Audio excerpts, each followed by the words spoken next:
आदरणीय नानक साहिब जी की जीवनी से पता चलता है। जिस समय उनको बेई नदी के ऊपर परमात्मा स्वयं आकर मिले जिंदा बाबा के रूप में, और उनको वहां से अंतर ध्यान किया, शरीर को कहीं और रख दिया और उनको लेकर के सचखंड सतलोक चले गए। वहां से आकर वापस छोड़ दिया और फिर उनको बताया कि मैं धानक रूप में, जुलाहे रूप में बनारस में भी रहता हूँ। तो वहां परमात्मा पहले उनको मिले थे कबीर रूप में, एक भक्त रूप में मिले थे नानक जी को। उनसे काफी गोष्ठी की थी, लेकिन उस समय श्री नानक देव जी नहीं माने थे, लेकिन ज्ञान से घायल जरूर हो गए थे। फिर परमात्मा जिंदा बाबा का रूप बना करके दोबारा वहां पहुंचे, फिर सचखंड लेकर गए। वहां से छोड़ दिया कि मैं काशी के अंदर रहता हूँ, जुलाहे का कार्य करता हूँ, स्वामी रामानंद जी मेरे गुरु हैं और मैं पृथ्वी पर गया हुआ हूँ ज्ञान प्रचार के लिए। तो नानक साहिब जी तीसरे दिन वापस आए, वहीं से चल पड़े। पहली उदासी उन्होंने बनारस साइड की परमात्मा को देखा धानक रूप में, जुलाहे रूप में कार्य करते हुए। तब कहा था फाई सूरत मुलुकी वेश, ए ठगवाड़ा ठगी देश, खरा सियाना बहुता भारी, धानक रूप रहा करता। आंखों में आंसू भर गए। तो परमात्मा से उपदेश लिया सतनाम। अब सतनाम प्राप्त किया जब पता लगा कि तेरे की पूरे गुरु बिना बात बने नहीं, और ये है वो पूरे गुरु, और यही परमात्मा है। वाहे गुरु वाहे गुरु। अपने आत्माओं, आप तो बालक हो, आपको लाल दे रखा है दास ने सतनाम का। आपको इतना ज्ञान नहीं इसका कि कितनी कीमती चीज है, लेकिन वो महापुरुष थे, वो परिचित थे लाल की कीमत से कि सतनाम बिना मोक्ष नहीं हो सकता, और मोक्ष बिना इस जीवन का के बाढ़ में जाएंगे, इसका कोई यूज नहीं, मिट्टी है ये तो इस मनुष्य जीवन की सफलता को होते हुए देख करके नानक साहिब जी पुण्यात्मा थे। वह अब उनके खुशी का ठिकाना नहीं रहा। वाहे गुरु वाहे गुरु वाहे गुरु, सतनाम सतनाम, वो तेरे की यू है सतनाम। सारा ज्ञान से परिचित हो गए, भगवान से साक्षात्कार हो गया। फिर अगर मगर खत्म हो जाते जब भगवान मिल गए, ब्रह्मा विष्णु महेश की स्थिति बता दी कि इनका जन्म मृत्यु होता है, इनकी ये माता है ये पिता है, वो दिखाए परमात्मा ने। तब सचखंड में भगवान को देखा, फिर यहाँ देखा। वो तो एक अपने प्यारी आत्माओं के साथ पल पल रहते हैं, फिर जब एक बार उनसे संपर्क में आ जाते हैं तो कहा था वाहे गुरु सतनाम, वाहे गुरु सतनाम, वाहे गुरु।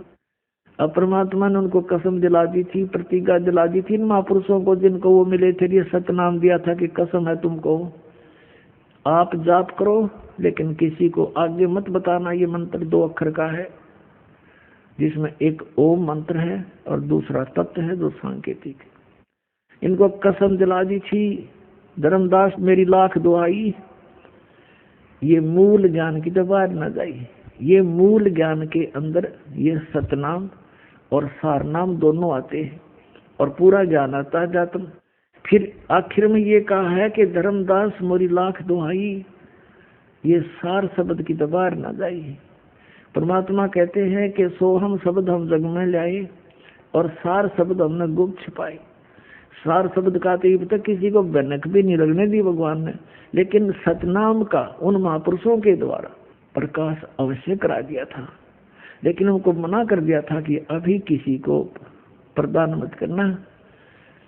और पुण्यात्मा, जैसे वाहे गुरु जो किया नानक साहिब ने, वो किसको देख कर किया? कबीर परमेश्वर को देख कर किया। उस परम अक्षर पुरुष सतपुरुष को देख करके जो वाहे गुरु के, ये तो भगवान भी और गुरु भी, और यहाँ दानक रूप में ये वही बैठा। तो जब उनकी वाहे गुरु जो कसक है वाहे गुरु, तो ये किसकी तरफ थी? परमात्मा परम अक्षर ब्रह्म यानी सत्य पुरुष की तरफ, सतपुरुष की तरफ थी। अब जैसे नानक साहिब जी ने ये नाम किसी पूरे सिख समाज को नहीं दिया, ये महापुरुष थे, ये किसी की उसमें अपनी जो राग द्वेष में नहीं आए, राग में नहीं बहे कि इन बच्चों का क्या होगा अगर मैंने सतनाम नहीं दिया तो काल के मुंह में जाएंगे। नहीं, परमात्मा ने उनको कह दिया था कि तुम अभी तक इनको 5 नाम दो, प्रथम 5 नाम जो आपको देते हैं दास, और ये नाम मत देना भी, और जैसे धर्म पुण्य ये करते रहेंगे तो इन, और ये वाहेगुरु वाहेगुरु इसे मोक्ष नहीं हो सकता, जन्म मृत्यु बनी रहेगी, लेकिन इन सब क्रियाओं से मनुष्य शरीर मिलता रहेगा इनको। तो इस भक्ति को जीवित रखने के लिए इन महापुरुषों से प्रयत्न कराया। नानक साहिब जी की जीवनी देखो, उसमें बाई बाले वाली जन्म साखी में कहाँ कहाँ गए, सिद्धों की आंखें खोलने की चेष्टा की, लेकिन वो मान बड़ाई के भूखे थे, वो फेल भी हो जाते थे नानक साहिब जी के सामने भी तत्व ज्ञान के आगे, लेकिन हार स्वीकार नहीं करते थे। सब जगह चेष्टा की समझाने की, लेकिन ऑल इन वेन, व्यर्थ रही, क्योंकि हम शिक्षित नहीं थे। तो कहने का भाव ये है कि उठ महापुरुषों ने उन ऐसी क्रियाएं देंगे कि अभी तक हम उनको पढ़ पढ़कर मनुष्य जीवन प्राप्त करते रहे, और हमें कुछ थोड़ा आध्यात्मिक जैसे यज्ञ का लाभ होता है वो भौतिक लाभ होता रहा, हमारी आस्था भगवान में बनी रही। अब वो पूरे सिख समाज में इवन जो नीचे के 10-9 गुरु थे उनको भी सतनाम प्राप्त नहीं था, और सतनाम बिना मोक्ष नहीं। तो क्या बताया कि वाहे गुरु इन मंत्रों के जाप करने से इन अपनी यानी अनुयायियों को इतना सहारा मिलता रहा कि वो मनुष्य जीवन प्राप्त करते रहे, और आस्था भगवान में बनी रही, क्योंकि भक्तों के घर में जन्म होते रहे, और एक परंपरा चल पड़ी, भगवान के भंडारे करवाते हैं, वाणी का पाठ करवाते रहे। तो इस करके ये अभी तक ये प्राइम टाइम है, यहाँ तक लाने थे परमात्मा ने, और ये सतनाम दे देंगे सबको। अब समय आ गया और सारे पार हो जाएंगे, इसमें क्या दिक्कत है।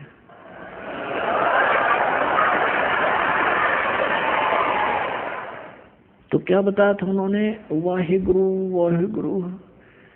अब एक उदाहरण, क्योंकि संतों के जो कोड वर्ड है पुण्यात्माओं, ये बालकों के समझ में नहीं आ सकते, इसलिए जैसे पवित्र गुरु ग्रंथ साहिब है, पवित्र गीता जी, पवित्र वेद, श्रीमद् भगवत गीता जी, इनमें पवित्र पुराण बाइबल, इनको समझने के लिए सतगुरु की आवश्यकता पड़ेगी। अब कोई इन्हीं तक सीमित रहे तो उससे बात बने नहीं, स्वयं निष्कर्ष जीव नहीं निकाल सकता। अपने सतर पर जीव की सोच, जैसे अध्यापक की आवश्यकता होती है सिलेबस को समझाने के लिए, तो स्टूडेंट नहीं समझ सकते उसको, वो तरीके समझाने के उस टीचर को ही पता होता है। सिलेबस वही होता है, बच्चे भी पढ़ते रहते हैं लेकिन वो नहीं समझ सकते। ऐसे ही स्वयं किसी भी सदग्रंथ का अध्ययन करते रहने से और बिना गुरु के जीवन व्यर्थ हो जाता है। अब जैसे वाहे गुरु का नाम दे गए वह, लेकिन सतनाम मना कर दिया, खबरदार। भाई बाले वाली जन्म साखी में एक अध्याय है समुद्र की साखी, तो उसमें नानक साहिब जी और बाला और मर्दाना दो उनके सेवक दो हरदम साथ रहते थे। उन्होंने प्रार्थना की, ए गुरुदेव हमें लंका दिखाओ। उनसे कहा कि आंखें बंद करो, आंखें बंद करके खोली तो समुद्र पर खड़े थे किनारे पर। श्री नानक देव जी ने कहा कि तुम मेरे पीछे पीछे वाहिगुरु करते हुए आ जाओ। आगे चल पड़े, जैसे पृथ्वी पर चलते ऐसे समुद्र पर चलने लगे। बाला और मर्दाना तो वाहिगुरु जप रहे हैं, और नानक साहिब जी 2 अक्षर का वो नाम जाप कर रहे हैं, सतनाम। लेकिन उनको विधि नहीं बताई, बोल के सुना दिया। अब बोल के सुनाने से उनको क्या हुआ कि मर्दाना ने सोचा जब गुरुजी जो नाम जाप करे मैं भी वो क्यों ना करूं। वाहेगुरु छोड़कर वो सतनाम जाप करने लग गया 2 अक्षर का, और वो डूबने लग गया। तब नानक साहिब जी ने कहा कि मर्दाना तू वो जाप कर, वाहेगुरु जो मैंने व्याख्या है, मेरी नकल मत कर। गुरु की नकल नहीं करनी चाहिए, गुरु जी की करने की तरफ नहीं देखा है, वतन पर डटना शिष्य का कर्तव्य होता है।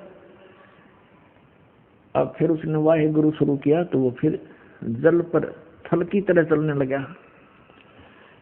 अब ये झटका क्यों दिया नानक साहिब जी ने? पुणात्मा आप तो बालक हो, बालक बुद्धि है आपकी, बच्चे हो भी।